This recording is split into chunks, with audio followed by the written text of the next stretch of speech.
discussion on from that perspective. I also have some blow-ups over here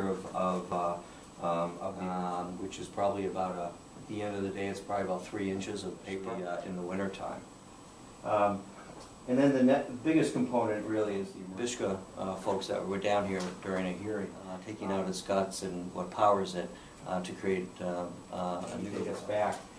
30 years ago is when this substance abuse, behavioral health issues, that was actually 2 behavioral health safe rooms, again, for psychiatric substance abuse, 82, 6,500 bays. The new ED in comparison, and hopefully 2013, is devices, diagnostic equipment. You need bigger rooms now, and that's what the new ED will yield.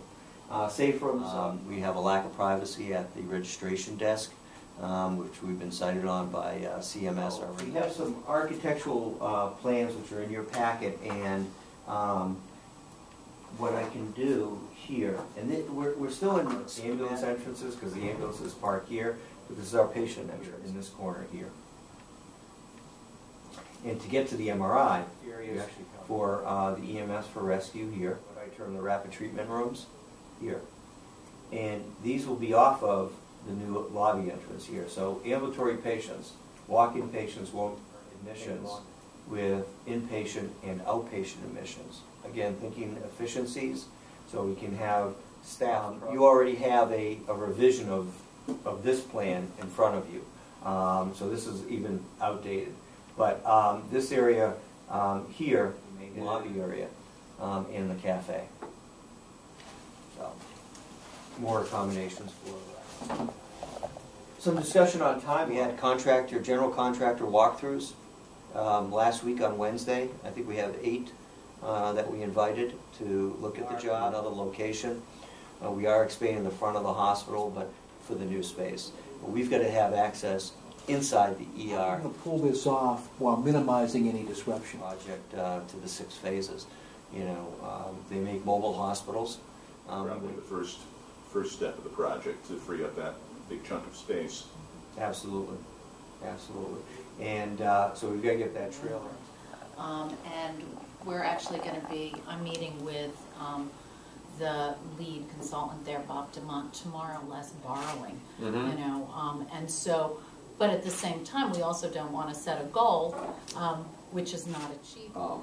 Something like the clam bake, are people going to see a big event, or is it going to be small donors, or what might people see? So we have individuals who've already indicated strong interest in supporting this. I don't think there's anything to go and do the things that Ellen mentioned with DeMont for feasibility, as well as continuing our, really where we were from that project, as well as certainly the needs of the hospital. That it was clear to me that we did a year or 2 years ago, and you see what other hospitals have done, so to speak.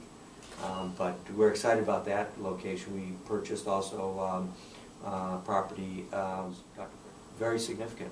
A lot of hospitals. So that might be a relationship with Dartmouth and some of the other hospitals associated with it, which is a far cry from where we were a year ago. We've done a lot in terms of looking at it. And the Board of Trustees is very engaged in the hospital's current. Trustees and the community are determined to keep an independent hospital here. Well, I'd say keep a hospital here. The question is very active physician recruitment, and especially on primary care. I'd be remiss if I didn't ask how some of these changes, especially as they relate to the ER upgrade. So, we'll have people stationed in the hospital. We might have to actually use the Richards building. Stevens has already been on board for months. So that is our